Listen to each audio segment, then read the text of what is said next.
अस्सलामुअलैकुम। Online classes में मैं आपको खुशामदीद कहती हूँ। जैसा कि आपके इल्म में है, वबाई सूरत हाल के पेश नज़र अब आप तलबा को घर बैठे अपने तालीमी सिलसिले को आगे बढ़ाना है।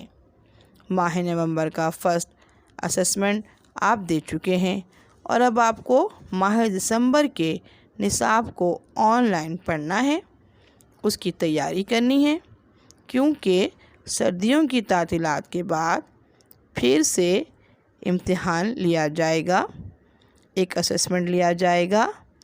तो लिहाजा बच्चों, अब आप पूरी तरह दोबारा से ख़ुद को तैयार कर लें, अपनी किताब कॉपी निकाल लें और अब हम अपने नए निसाब का बाकायदा आगाज़ करते हैं। अस्सलाम वालेकुम क्लास 6।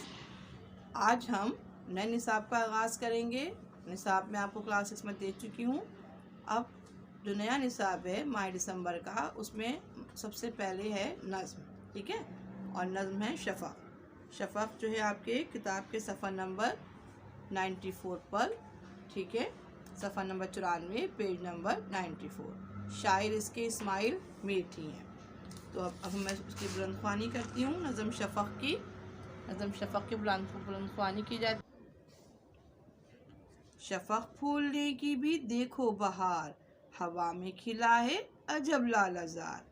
हुई शाम बादल बदलते हैं रंग, जिन्हें देखकर अक्ल होती है दंग। नया रंग है और नया रूप है, हर एक रूप में ये वही धूप है। तबीयत है बादल की रंगत पे लोट, सुनहरी लगाई है कुदरत ने गोट। ज़रा देर में रंग बदले कई, बनफशी वो नारंगी वो चंपई। ये क्या भेद है क्या करामात है, ये क्या भेद है क्या करामात है, हर एक रंग में एक नई बात है।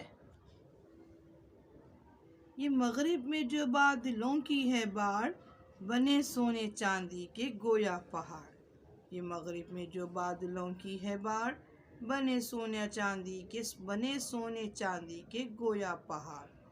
फलक नीलगूं इसमें सुर्खी की लाग, फलक नीलगूं इसमें सुर्खी की लाग, हरे बन में गोया लगा दी है आग।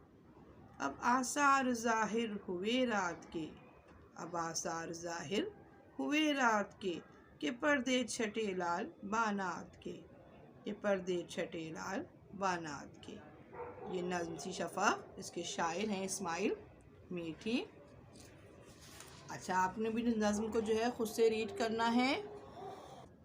जी बच्चों, नज़्म शफ़क़ की बुलंदख्वानी मैंने कर दी। अच्छा, अब देखें आप शफ़क़ किसे कहते हैं, क्या होती है शफ़क़, कुछ पता है आपको? चलिए मैं बताती हूँ।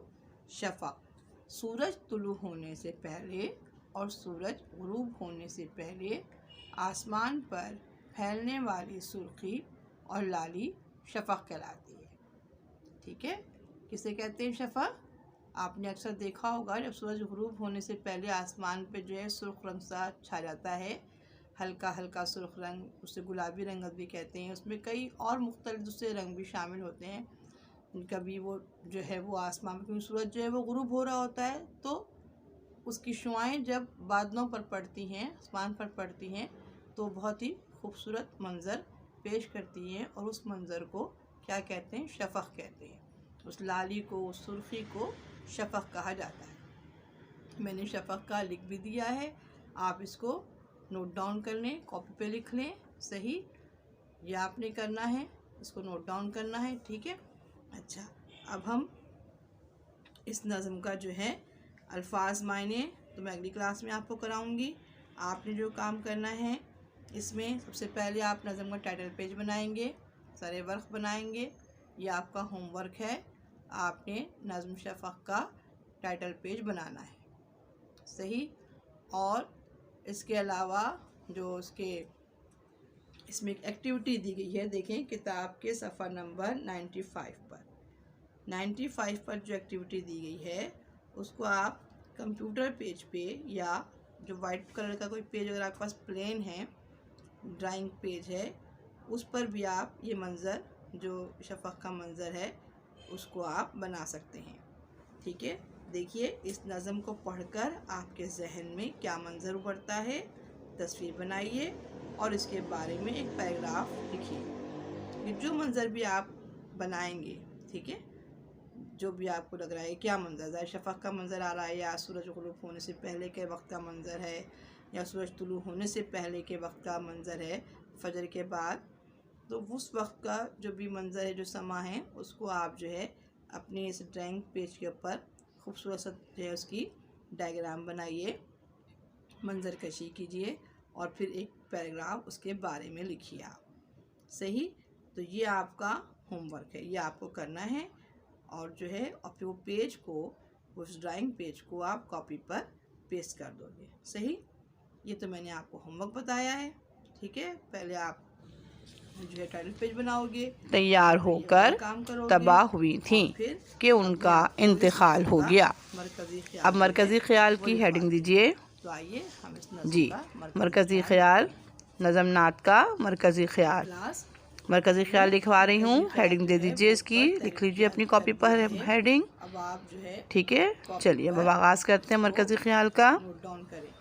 ठीक है, रसूल मकबूल सल्लल्लाहु अलैहि वसल्लम की तारीफ़ को शायरी के अंदाज में, रसूल मकबूल सल्लल्लाहु अलैहि वसल्लम की तारीफ़ को शायरी के अंदाज में बयान करना नात कहलाता है। तो आइए लिखते हैं इस नात में अमीर मीनाई, इस नात में अमीर मीनाई आ हज़रत सल्लल्लाहु अलैहि वसल्लम की तारीफ़ व तौसीफ़ के साथ साथ आ हज़रत सल्लल्लाहु अलैहि वसल्लम की तारीफ़ व तौसीफ़ के साथ साथ जामे और बलीग़ अंदाज में, जामे और बलीग़ अंदाज में आप सल्लल्लाहु अलैहि वसल्लम की सीरत व किरदार का अहाता कर रहे हैं।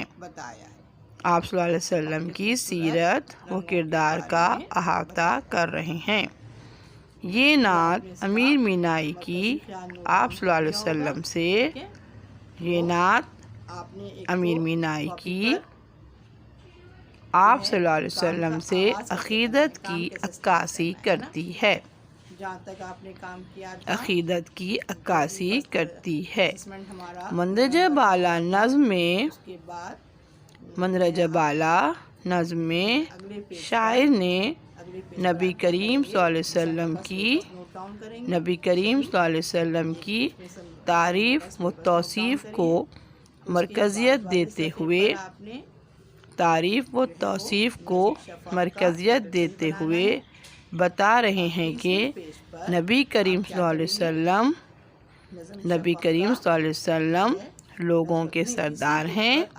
आप सल्लल्लाहु अलैहि वसल्लम इंसानों के लिए रहमत की निशानी थे। आप सल्लल्लाहु अलैहि वसल्लम इंसानों के लिए रहमत की निशानी थे। आप सल्लल्लाहु अलैहि वसल्लम जन्नत के मालिक हैं। रोज़े महशर अपने उम्मतियों को, रोज़े महशर अपने उम्मतियों को हौज़े कौसर से सैराब करेंगे, हौज़े कौसर से सैराब करेंगे। आप सल्लल्लाहु अलैहि वसल्लम का रुतबा, आप सल्लल्लाहु अलैहि वसल्लम का रुतबा तमाम अम्बिया से आला है। आप सल्लल्लाहु अलैहि वसल्लम का रुतबा तमाम अम्बिया से आला है। दुनिया को छोड़ देने वाले हमारे नबी करीम सल्लल्लाहु अलैहि वसल्लम, हमारे नबी करीम सल्लल्लाहु अलैहि वसल्लम अदबा के मालिक हैं। ये इसका मरकज़ी ख्याल था जो कि आपने लिख लिया है। ठीक है, आज की क्लास में मैंने आपको शायर का तारुफ, कलाम की खुसूसियात और मरकज़ी ख्याल ये करवा दिया है। इसको आपने यकीनन कॉपी पे लिख लिया होगा। अब ठीक है बच्चों, अब इंशाअल्लाह अब मेरी और आपकी मुलाकात अगली क्लास में होगी। उस वक्त तक के लिए इजाज़त दीजिए। अल्लाह हाफ़िज़। समझ में आ जाए।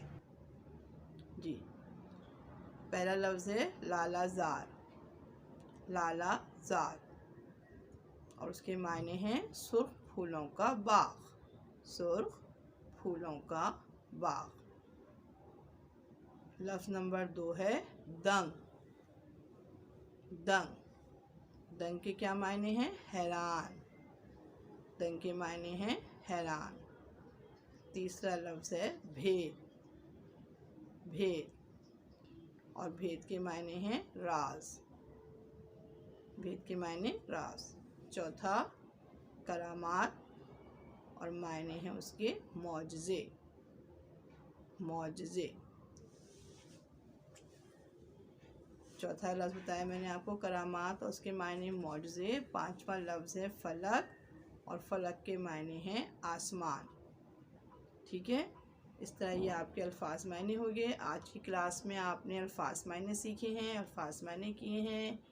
शफ़क़ के क्या मायने होते हैं ये आपने सीखा है, बताया है मैंने आपको। ठीक है, नज़म की बुलंदख्वानी की है जो कि आपको भी करनी है। आपने भी इस नज़म को जो है वो बार बार रीड करना है, बार बार इसकी बुलंदख्वानी करनी है। ठीक है, ताकि अल्फाज जो हैं वो आपको अच्छी तरीके से जो है वो समझ में भी आ जाएंगे और तलफ़्फ़ुज़ भी आप समझ लोगे। आप लेक्चर देखेंगे जैसे मैंने पढ़ा है, आप भी उसको बार बार पढ़ोगे तो आपको इस तरीके से नज़म पढ़ना आ जाएगी। सही, मरकज़ी ख़्याल भी मैंने लिखवा दिया आपको, और अल्फाज मैंने भी करा दिए, होमवर्क भी आपको मैंने दे दिया है। और अब इंशाअल्लाह अगली क्लास में मैं आपको नज़म शफ़क़ के अशार की तशरीहात और सवाल व जवाब, और जो भी इसके से जो है इसकी मशक़ी काम है, जो कवायद का इसमें कुछ थोड़ा सा मशक़ी काम है, 1-2 सवाल हैं मशक़ी काम के, से काफ़ी वग़ैरह, तो फिर वो मैं आपको इंशाअल्लाह अगली क्लास में कराऊंगी।